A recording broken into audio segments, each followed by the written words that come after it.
I will not be reviewing the 1.0 release of Tokyo Xtreme Racer because I love this game too much to rush through it. Of course, TXR 2025 has been publicly available in early access for over half a year now, which I played for around 45 hours and wrote a pretty lengthy review of when it first launched, and the reality is just that my original review still holds true in many ways. The game is now simply everything I loved about it back then, with way more cars, way more customization, better physics, better visuals, smoother performance, more music, a longer story with more rivals, better gameplay balance, and some entirely new features. So if anything, there's my review. They've added a ton of content to an already very good early access game, and I just love this game so much that I don't want to spoil my first full playthrough. I want to savor it. And I think a lot of players are actually in a similar boat. Many of us tried it out early on and have set it aside to wait for 1.0 to play the full polished game from start to finish. That said, if you're watching this video, you might have never played a TXR game before, or just want to know what all has been added or changed for the release, or have been avoiding early access altogether in order to wait for the finished product. For all of you who have been on the fence or waiting for the right time, let me try to point you in the right direction with everything I know so far.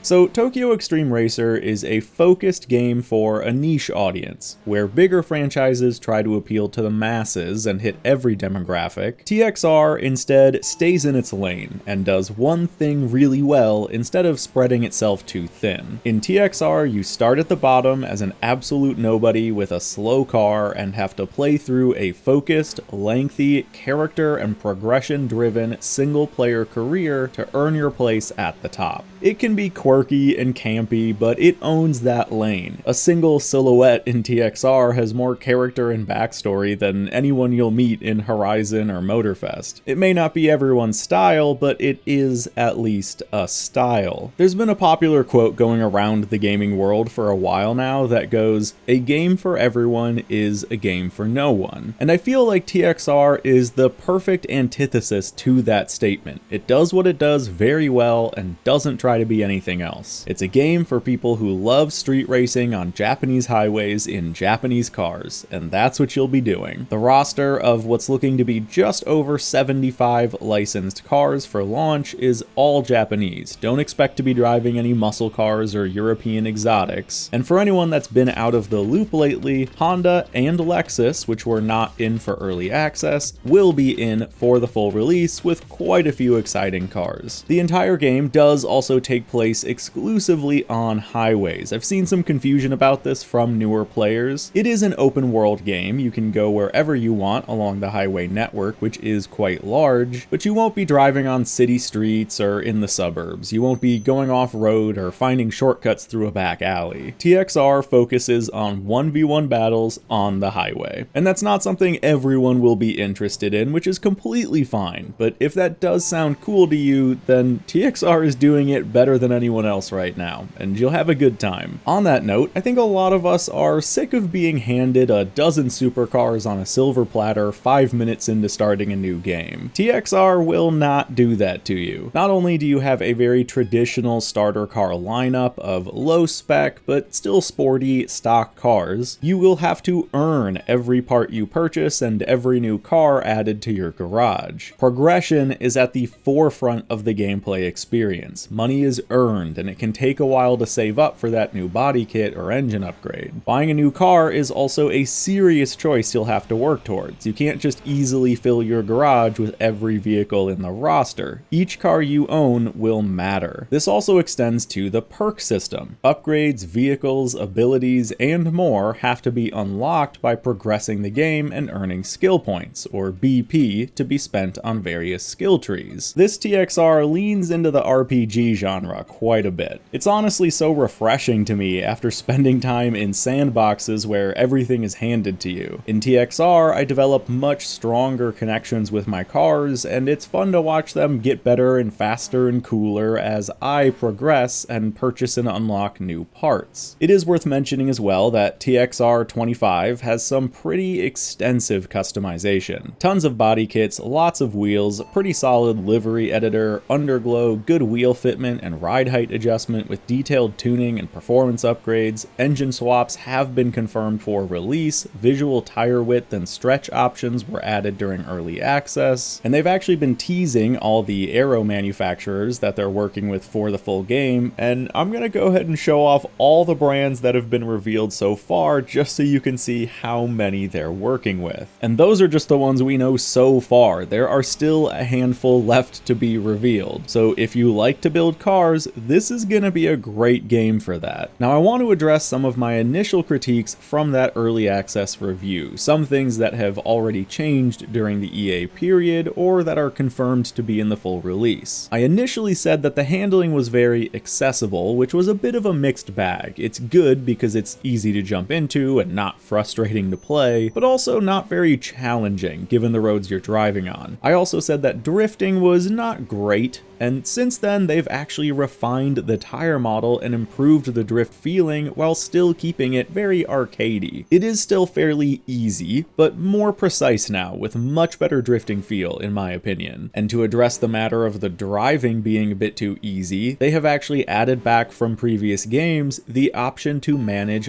water and oil temps. So if you push your car too hard, it could overheat and go into a limp mode, causing you to probably lose whatever race you're in. And this of course adds an extra layer of difficulty to the driving, which I'm pretty happy about. It's an optional setting, but if you turn it on, you do make a bit more money, so it is worth trying. They also gave us more incentive to stay out longer each night. One of my initial criticisms was that there wasn't really a reason to stay out for long sessions and burn through tires and nitrous and have to stop at parking areas to refill. It was just easier to end the night and start a new one. But they added and improved the bonus for staying out and completing a lot of battles in a single night, which is great to see. They've also completely rebalanced the AI and the battles and given each rival more personality, with some being more aggressive now. You know, they'll try to block you, for example, whereas others might be more of a pushover. So the overall difficulty balance is completely different compared to when I first played, and a total of over 450 rivals have been confirmed for release. They've added more than 200 on top of what we got in the early access. They also added a photo mode to the game, and it's very well featured. I did actually play around with it a bit when it first came out, and I love the functionality of it. They also improved the chase camera a bit. That was one of my critiques from the early access, especially surrounding the camera shake, which can now be turned down or off. They're also giving us the option to freely customize our bad names once you unlock them, which is something I really wanted to see. They also added quite a bit of livery customization throughout early access, with fully custom RGB color choices, tons of new decals for licensed brands and rivals, and more. They've apparently added a New Game Plus mode, which carries over some of your save data into a new game, but we don't yet know exactly how that'll work or what carries over. Either way though, I'm very excited to see some replayability features in the game. The game as a whole also just looks and runs better now than it did initially. It already ran great for what it's worth. This game runs surprisingly well on older and lower spec hardware. I can get a pretty solid 60 FPS on my Steam Deck, and I expect that to carry over into the full release. It does still have a bit of a dated presentation overall, especially surrounding the open world map, which was ported over from their previous games. You shouldn't expect, you know, next gen AAA graphics or whatever, but the visuals have been cleaned up a lot and look more polished, and for me personally, are not an issue whatsoever. There have also been dozens of other small UI improvements, QOL changes, and gameplay adjustments throughout early access that have made me just more and more excited to start my journey over again. Almost every single critique I had for the initial early access release has been addressed already. They even added actual trains that run along the train lines all over the map. This was a bit of a silly critique I had early on, but I think little details like that are important, and I'm so happy to see that they added those back.